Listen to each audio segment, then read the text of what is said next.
Esto pasa en una oficina de la época. Los teléfonos eran estos teléfonos con disco, ¿no? ¿Qué era lo que pasaba ahí? Los focos se quemaban, los aparatos eléctricos explotaban, las cosas se movían. Los teléfonos a disco marcaban llamadas. No es para que digas como ahora, ¿no? Seguramente tu teléfono se ha quedado pegado. Está sucia tu pantalla y se ha quedado pegado el dedo ahí. No. Revisando todos los casos donde se afirma que hay poltergeist, siempre de por medio parece haber niños o adolescentes. O sea, me estás diciendo que algo se puede quemar en un lugar donde eventualmente no hay instalaciones eléctricas. O no hay razón para que se queme, una razón física y perfectamente explicable, que sería, por ejemplo, la luz solar que ingresa a través de una ventana donde justo hay una bola de cristal, por ejemplo, que condensa el haz de luz a un punto específico y esa madera se quema.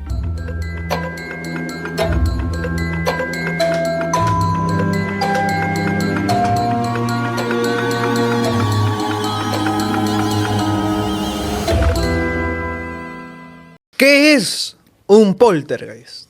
Para eso ha vuelto una vez más al programa, como ya es tradición, el gran Francisco de Lencén. ¿Cómo está, caballero? Bienvenido una vez más. Gracias nuevamente por el espacio, por la invitación. Y sí, vamos a tratar de definir esta palabra que es muy usada en la jerga paranormal, el poltergeist. Porque en el común de la gente, el común del que consume contenido de miedo o que simplemente se encuentra con estos temas, es fácil confundir términos, es fácil mezclar todo dentro del mismo saco, ¿ya? Y para entender qué es poltergeist hay que ver el origen de la palabra, que viene del alemán. Son dos palabras, es poltern, que significa hacer ruido, y geist, que significa espíritu, ¿no? Entonces podríamos decir que es espíritu ruidoso. Esto se acuña más o menos en el siglo XVI, siglo XVII, cuando empieza todo este auge del espiritismo en Europa. ¿Y de qué trata? Trata justamente de esos sonidos, esas situaciones que no son fáciles de explicar, donde hay soniditos, ¿no? Como por ejemplo las canicas que caen en el techo, el crujido de algunas maderas, el azote de las puertas, por ahí cajoncitos que se abren, ruidos de pasos, que camina gente donde supuestamente no hay nadie, ¿no? Entonces, la forma de explicar estos fenómenos era que, bueno, deben ser fantasmas que hacen ruido, ¿ya? Y claro, uno hoy en día podría explicar muchas de estas cosas por simple física, ¿no? Diferencias de temperatura, la madera se expande, cruje, luego cuando aparece el tema de la masificación de la electricidad, bueno, hay una sobrecarga, por ahí que hay una mala instalación y por eso se te apaga la luz o se te quema el foco, pero no terminamos de entender o de explicar puntualmente el origen de estas cosas, y luego tienden a evolucionar, porque esa es la característica del poltergeist, ¿no? Empieza como un ruido, empieza como un fastidio leve, y luego ya avanza a cosas mucho más serias. Por ejemplo, incendios espontáneos de cosas que no tendrían por qué prenderse, donde no hay una instalación eléctrica que haga corto, por ejemplo. Vasos que estallen solos, objetos que se mueven, pero ya no solamente de traslación delicada, ¿no? Sino que los avientan, los arrojan.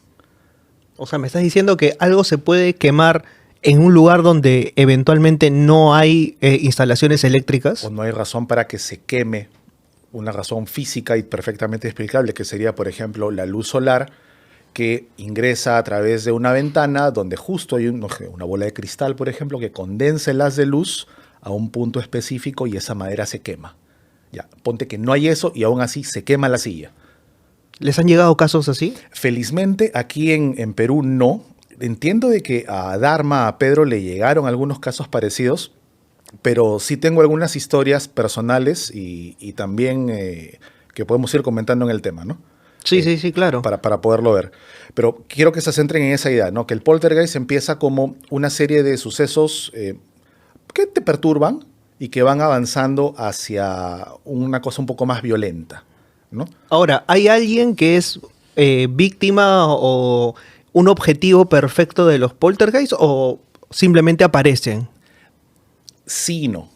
Hay una especie de consenso, porque revisando todos los casos donde se afirma que hay poltergeist, siempre de por medio parece haber niños o adolescentes, ¿no? Como en el caso Enfield, que es uno de los más famosos. Es este caso en el que se inspira la película El Conjuro 2, Es un caso real. Obviamente, lo que hemos visto en la película es una deformación, ¿no? Pero ahí había una niña de 11 años, si no me equivoco, que empezó con la misma temática, ¿no? Ella se quejaba de que escuchaba voces, de que le movían sus cosas. Luego la familia entera empezó a vivir ese tipo de fenómenos.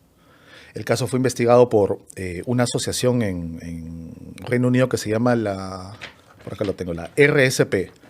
No, perdón, permíteme mis notas.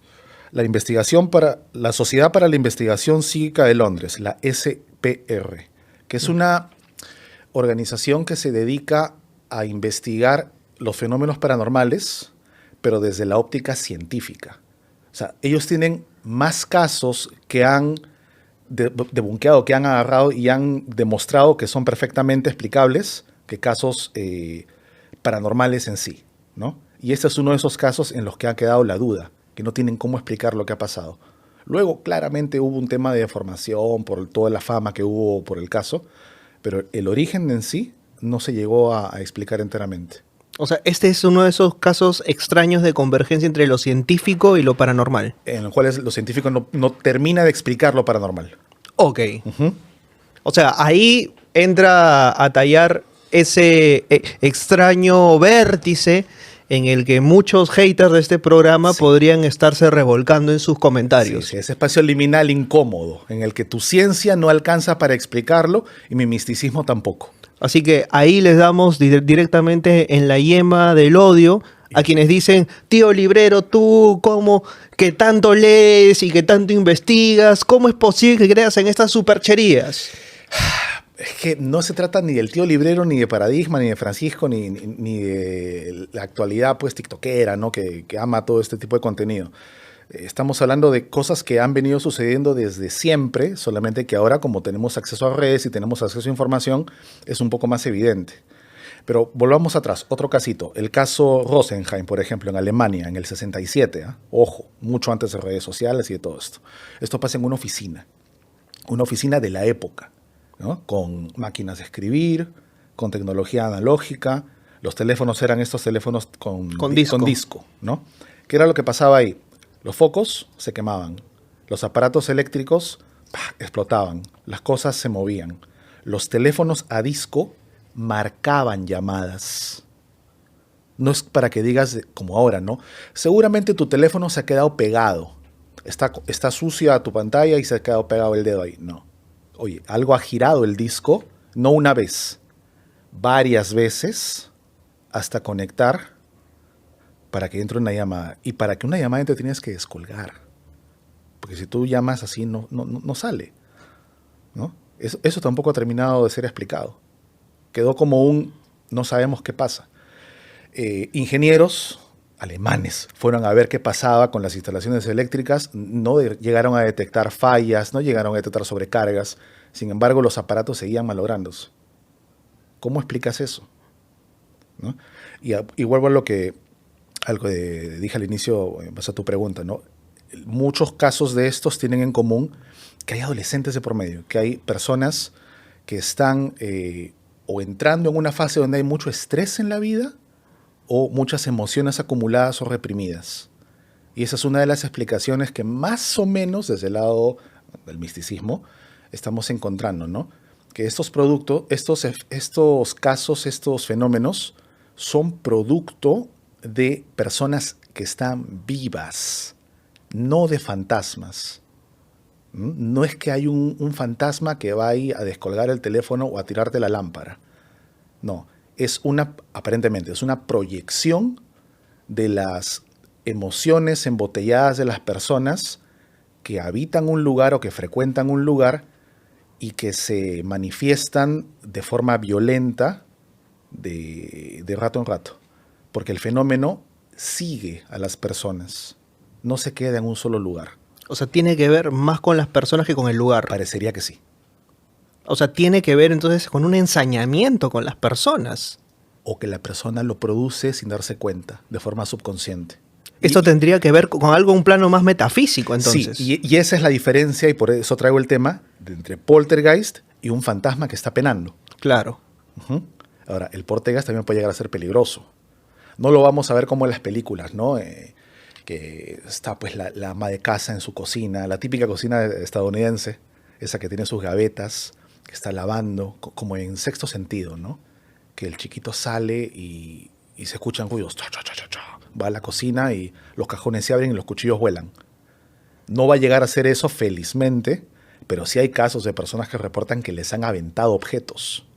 Wow. Y en casos un poco ya más fuertes, materialización de objetos en la casa. Por ejemplo, te cae una piedra estando tú dentro de tu sala, con las ventanas cerradas. Es inexplicable. Yo desde mi misticismo no tengo cómo terminar de explicarlo. La ciencia tampoco lo puede explicar. Sin embargo, le sucedió a esa persona y nadie le cree. Hasta que te cae la piedra a ti, ¿no? El hecho de que aparezcan, por ejemplo, cristos sangrantes, ¿tiene que ver con un poltergeist? No, mira, sí vi ese programa que me encantó. Ahí yo entendería que ha habido una proyección de una entidad que se está haciendo pasar por esta figura sagrada que finalmente recibe la atención de muchas personas, ¿no? Y se ha manifestado de esta manera. O, desconozco más a profundidad el caso, podría ser incluso es un trabajo, ¿no? Algo aferrado al lugar o a la persona. Pero no lo metería en el mismo saco que de poltergeist. Uh-huh. Qué interesante esto. Pero, por ejemplo, no se encuentra entonces una explicación al por qué las personas atraen este tipo de fenómenos. No del todo. Solamente se ha llegado a este consenso de sobrecarga emocional, ¿no? Personas que están bajo un estrés constante y muy intenso y que tienen esta aparente habilidad de generar esta psicoquinesis, que es el poder mover objetos sin tocarlos a distancia, ¿no? Pero no de forma voluntaria, de forma totalmente involuntaria, sin que ellos quieran hacerlo. Acá en el Perú no se han producido casos, dices. Mira, no se han producido casos, pero sí nos han pasado un par de cosas que podrían entrar dentro del fenómeno poltergeist, ¿ya? La primera, creo que ya le he contado varias veces acá y si no, la vuelven a escuchar porque sí. Yo estaba en una trattoria, ¿ya? Con mi amigo Eric y su esposa del momento. Habíamos venido de un velorio, de una cremación de la mamá de un amigo y pedimos comida. Nos trajeron al inicio un pan al ajo en un plato mientras esperábamos que llegue una pizza. Estábamos conversando de lo más normal, eran 4 de la tarde y pico, y el plato empezó a moverse solo. Es un fenómeno que tú no crees hasta que lo ves con tus propios ojos. El plato empezó a moverse solo hasta el borde de la mesa. Si no hubiéramos reaccionado, seguramente lo iba a botar, ¿no?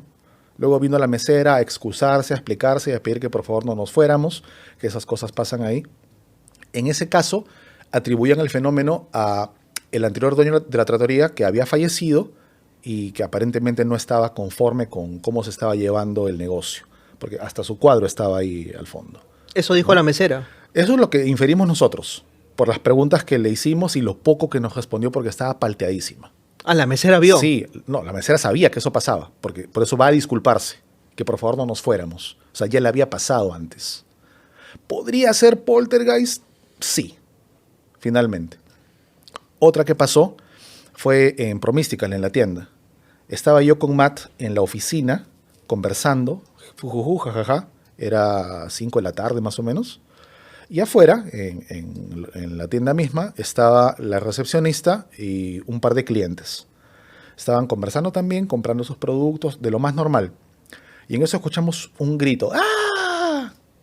Y algo que caía, ¡plac, plac, plac, plac! ¿Qué pasó? Salimos a ver, porque a lo mejor, no sé, alguien ha querido asaltar o alguien se ha caído. Y nos decían que no, que se había movido solo. Estaba palteadísima la clienta. Entonces, hay cámaras de seguridad. Veamos las cámaras de seguridad. ¿Y qué es lo que vimos?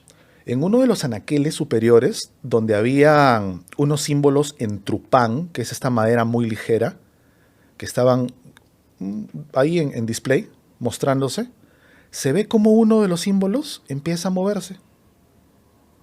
Y ¡plac! Se cae. Mientras todos los demás estaban en su sitio. Eso es un fenómeno poltergeist, por ejemplo.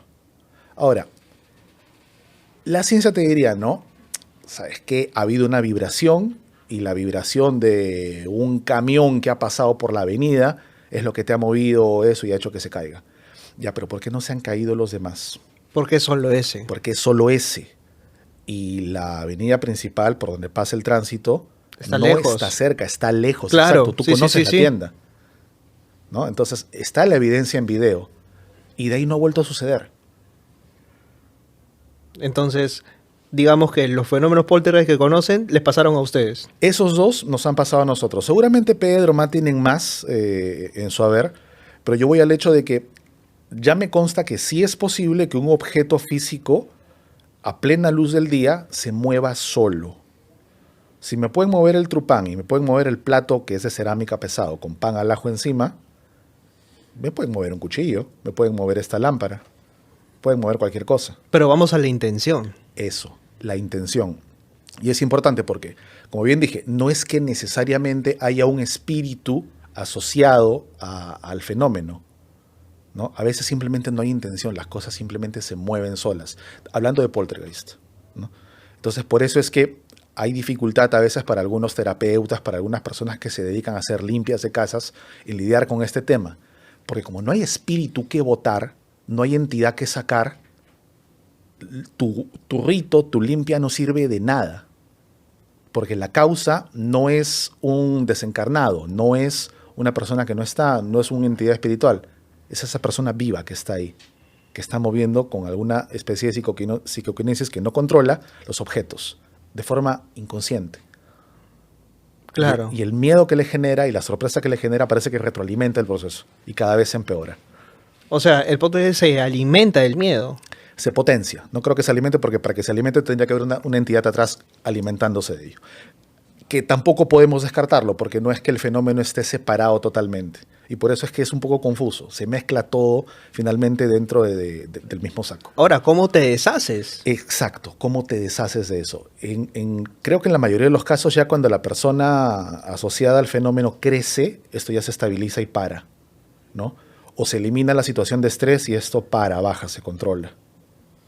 Pero no es que lo puedas sacar con una ceremonia, con una maraca y ya se acabó. O sea, ¿tienes que convivir con eso? Aparentemente. Tienes que aprender a controlar tus emociones. ¡Qué fuerte!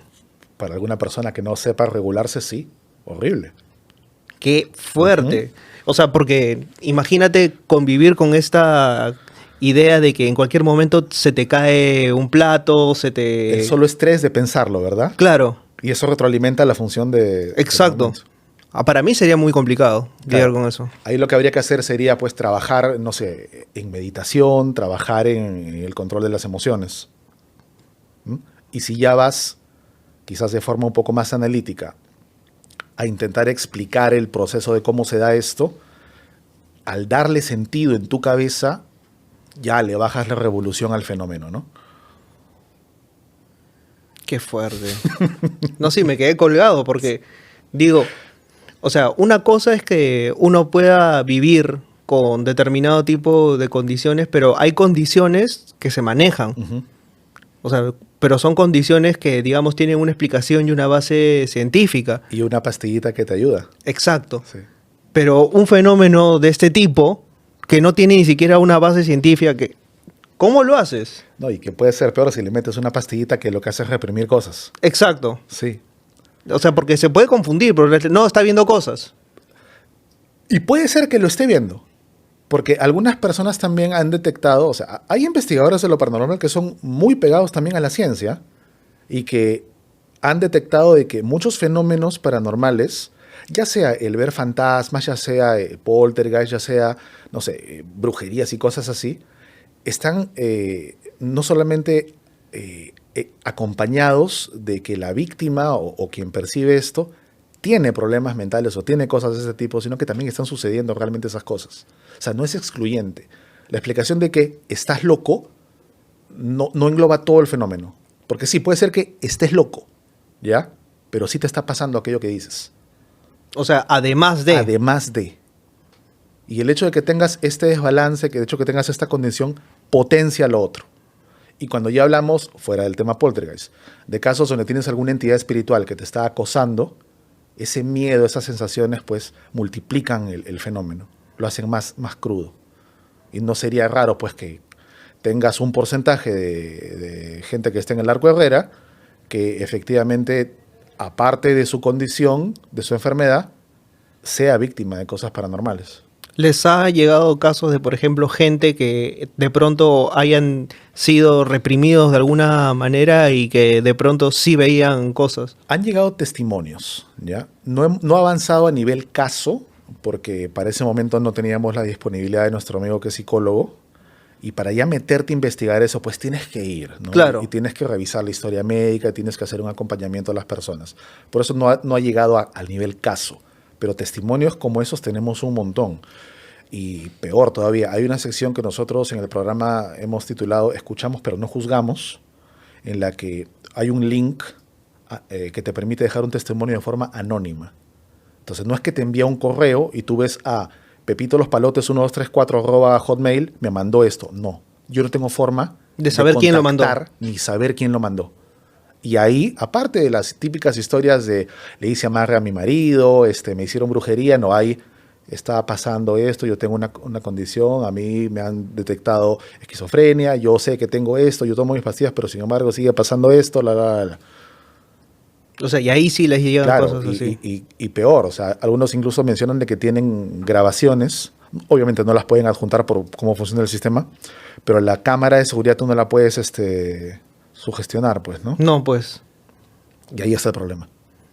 Claro, ahí sí se registran esas evidencias que obviamente no pueden ser truchas. No pueden ser truchas. Bueno, pueden ser truchas si las generan con IA, pero hagamos el esfuerzo de creerle a la persona que nos envía esto de que efectivamente está pasándole, ¿no? Y vemos cuánta gente, o sea, en verdad ha estado sufriendo en silencio durante años y que sus familiares los han mandado directamente, pues, al psiquiatra o...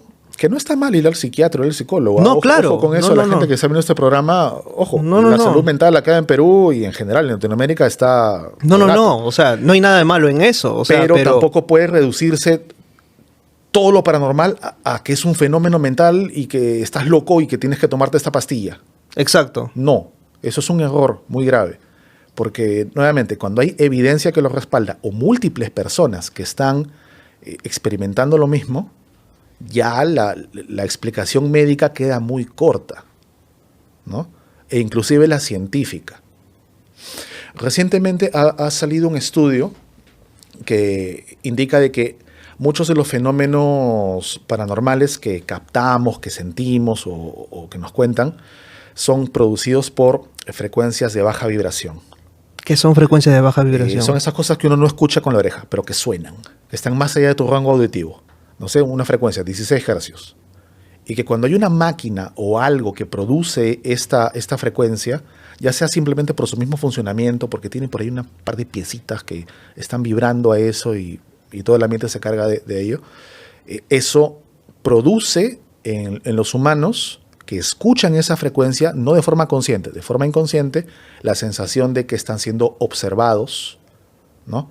O que pasó una sombra, o hay una especie de alteración en la percepción. No lo descarto, puede ser, pero también puede ser que esa frecuencia esté ayudando a que esas personas puedan captar algo que simplemente ya está ocurriendo en el ambiente y bajo otra circunstancia no están pudiendo capturar. Y me remito y esto ya sí es pseudociencia, a por ejemplo cuando un psíquico o un vidente agarra y te dice: oh, Gianfranco, ahí al tu costado, estoy bromeando, está apagado tu fulano que ha fallecido, ¿no? Pero la cámara de seguridad lo que graba es una cosita que pasó por ahí, una distorsión. Uh-huh. O sea, hay algo que el cerebro humano, bajo ciertas circunstancias y ciertos individuos, tiene la capacidad de captar. Y nuestra tecnología está empezando a captar estos espectros que antes estaban velados para el común denominador de toda la gente que somos nosotros los meros mortales. Claro. Colgadazo, así. Sí, es que me quedé pensando, ¿no? O sea, ¿qué tal, o sea, si es que de pronto los seres humanos no estamos del todo preparados para, o sea, percibir la cantidad de dimensiones? O sea, evidentemente no estamos preparados, ¿no? Es que no lo estamos. O sea, nuestros ojos no ven el infrarrojo, por ejemplo. No. ¿No? O sea, tú tienes cámaras que miran no sé, creo que es rayos X, en ultrafrecuencias. Los telescopios espaciales no miran con simple lente que funciona con la luz normal, no, tienen diferentes espectros y a través de eso captan cosas que el ojo humano no ve. Claro. Hay mucho que no vemos y que no escuchamos y que no sentimos tampoco. Los animales tienen otro grado también de sensibilidad con sus 5 sentidos. Y hay personas que son más sensibles que Hay otras. personas que son Así de mucho más sencillo. sensibles que otras, así de sencillo. Ahora, eso no quiere decir pues que lo que el psíquico A logra ver con sus ojos o captar con su mente sea la explicación completa, porque te aseguro que esa persona tampoco está captando todo el 100% del gran elefante que es lo paranormal. Esa persona, ese psíquico, está captando la trompa, ¿no? Otro va a captar la cola, otro va a captar el cuerpo. Y cada una de estas personas con sensibilidad te va a dar una descripción diferente del mismo fenómeno. Lo interesante es que cuando juntas los testimonios, juntas la evidencia, puedes armar más o menos un mapa de cómo sería la criatura en general. Así es. Espero que se haya entendido la analogía, no es que esté hablando de un fantasma, No, de un claro. elefante. ¿Ah? Está hablando del mapa paranormal Sí. en sí mismo. Yo voy a hablar del mapa del éxito para este programa. Darle like, comentar, seguir al Buen Librero y seguir a Paradigma Cero y a este programa que ha llegado a su fin como todos los lunes a las 10 de la noche. Muchas gracias, Francisco. Gracias, Gianfranco. Con nosotros será hasta un próximo programa y espero que no se mueva nada dentro de sus casas el día de hoy. Chequeen bien cualquier tipo de actividad. Por si acaso, duerman con lentes infrarrojos.